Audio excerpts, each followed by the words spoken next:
안녕하세요. 러시아 스푸트니크 백신 도입 검토라는 기사가 나왔었는데요. 그전에는 효능과 안정성에 의문부호가 달렸는데 분위기가 확 바뀐 것은 세계적인 의학학술지 란셋의 임상 연구 결과가 실리면서 분위기가 바뀌었던 겁니다. 그러니까 백신을 추가 도입 가능성을 시사하게 된 건데요. 란셋에 따르면은 19,800명에게 2차 접종한 뒤 91.6%의 면역 효과를 증명했습니다. 그리고 60세 이상의 고령자들한테서도 91.8% 효능이 확인됐다고 합니다. 자, 그래서 란셋에 실릴 정도라면 이제 믿을만 하다는 거죠. 그래서 독일을 비롯한 유럽에서 러시아 백신 구매 의향을 밝히고 있다고 합니다. 그래서 한국도 검토를 하고 있고요.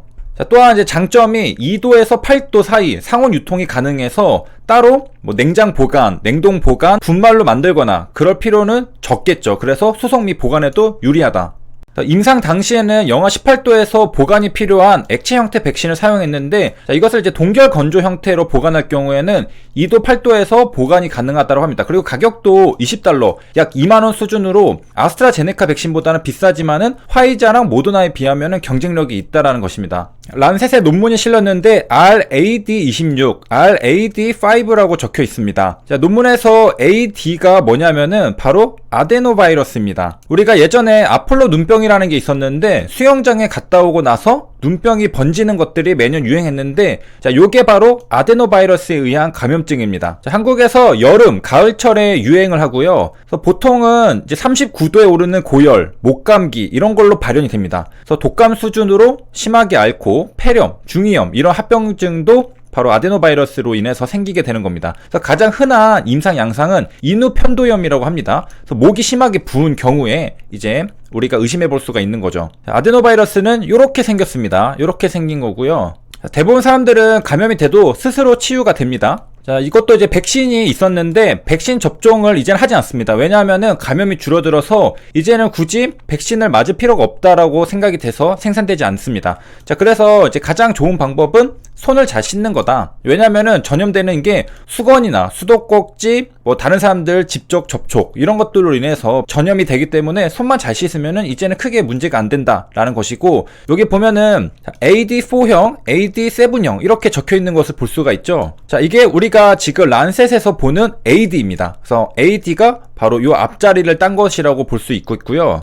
자, 앞에 보면은 리컴비넌트라는 말이 있죠. 재조합을 했다는 것입니다. 그러니까 아데노바이러스를 사용해서 코로나 백신을 만드는 건데 그냥 쓰는 게 아니죠. 재조합을 해서 우리가 원하는 형태의 백신으로 만들어내야 됩니다. 자, 이렇게 해서 리컴비넌트에 R이 앞에 붙어서 RAD라고 적혀 있는 거 볼 수 있겠습니다. 요거 베이스드 백신이다 라는 것이고요. 자, 시험은 러시아에서 25개 병원에서 했습니다. 임상 3상이고요. 최소 18세 이상의 환자들을 대상으로 했습니다. 그리고 3대1로 이제 1은 플라시보고 3은 백신을 맞은 사람 이렇게 나눠가지고 임상시험을 진행을 했습니다. 그 다음에 칭화는 A지 그룹으로 나눴고요. 자, 그래서 여기에 곱하기 3을 하면은 대략 16,000명이 나오죠. 그래서 16,000명은 백신 그룹, 5,000명은 플라시보 그룹 해서 합쳐서 토탈로 21,000명의 성인들을 대상으로 임상시험을 진행을 했고요. 자, 접종을 하고서 21일 뒤에 환자들이 코비드-19에 감염이 되었습니다. 자, 16명은 백신 그룹이고요. 62명은 플라시보 그룹에서 코비드-19에 감염이 됐습니다. 그러니까 백신을 맞은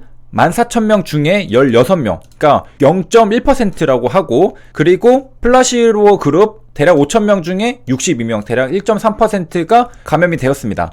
그러니까 확실히 더 적게 감염되는 것을 확인할 수 있죠. 15,000명 중에 16명인데 그 백신을 맞지 않은 플라시보 그룹은 5,000명 중에 62명이니까 지금 16명 대 62, 전체 그룹 수도 백신을 맞은 데가 훨씬 큰데도 더 적게 감염이 되었습니다. 자, 그래서 백신 에피커시가 91.6%가 나왔습니다. 자, 백신 에피커시 포뮬러를 보면은 ARU-ARB 나누기 ARU입니다.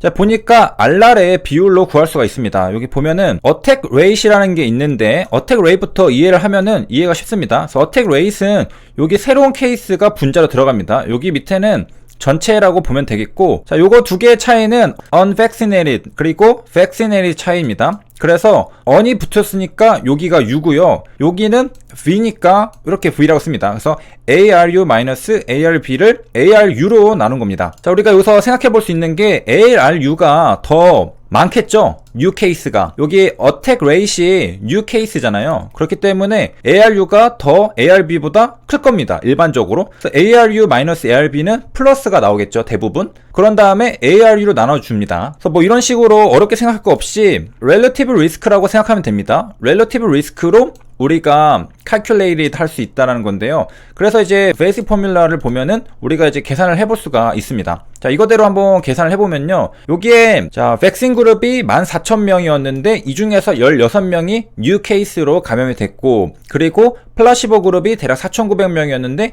이 중에서 뉴 케이스가 62명이 되었고, 요거 비율을 구해보면 됩니다. 자, 그래서 제가 계산 빨리 하려고 가져왔는데, 자, 여기 14,000명 중에 16명이 이거 백신 그룹이고요. 4,900명 중에 62명이 unvaccinated 그룹입니다. 그래서 요거 비율을 구했습니다. 그런 다음에 아까 우리가 포뮬러대로 계산을 하면은 91이 나옵니다. 5에서 반올하면은 91.6%가 나오죠. 요게 바로 vaccine efficacy 91.6%가 나오게 됩니다. 자, 위에서 에이지 그룹으로 스트래티피케이션을 했잖아요. 그러니까 요 백신 에피커시도 요 에이지 그룹별로 또 구해볼 수도 있겠습니다. 그래서 60세 이상의 환자들을 대상으로 보니까 백신 에피커시가 91.8%가 나온 걸 볼 수 있겠습니다. 우리가 이제 전체적인 거는 아까 91.6%라는 거 봤는데 60세 이상은 91.8%라는 것도 볼 수가 있고요.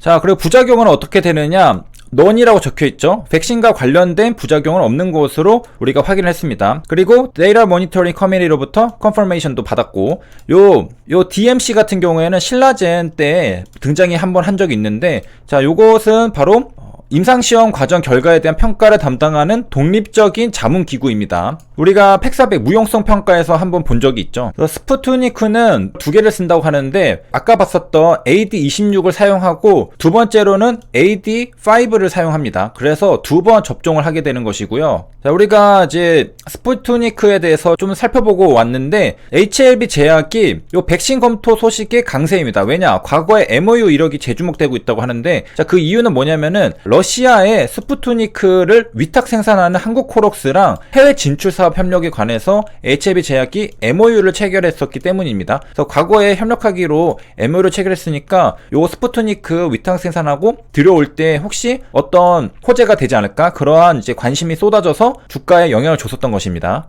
자, 그래서 한국 코러스 측은 현재 연간 1억 5천만 도즈 규모의 생산 계약을 맺었고, 러시아 측의 추가 분량 요청에 따라 다른 업체와 컨소시엄을 구축해 생산량을 늘리는 방안을 논의 중이다. 그래서 HLB 제약은 공장이 있잖아요. 그렇기 때문에 다른 업체, 혹시 HLB 제약이랑 컨소시엄을 구축해서 생산량을 늘린다면은 HLB 제약도 같이 생산하게 되는 게 아닐까라는 기대감이 있는 겁니다. 그래서 2017년에 MOU를 맺었었고, 이때 마케팅, 영업협조, 그리고 생산시설 상호 이용, 연구개발 공동진행 등에 대해서 서로 협력키로 했습니다. 위탁 생산한다면은 요 생산시설 상호 이용, 요런 부분에서 협력을 할 수도 있는 부분이 있고요. 자, 그래서 여기까지 시청해주셔서 감사합니다.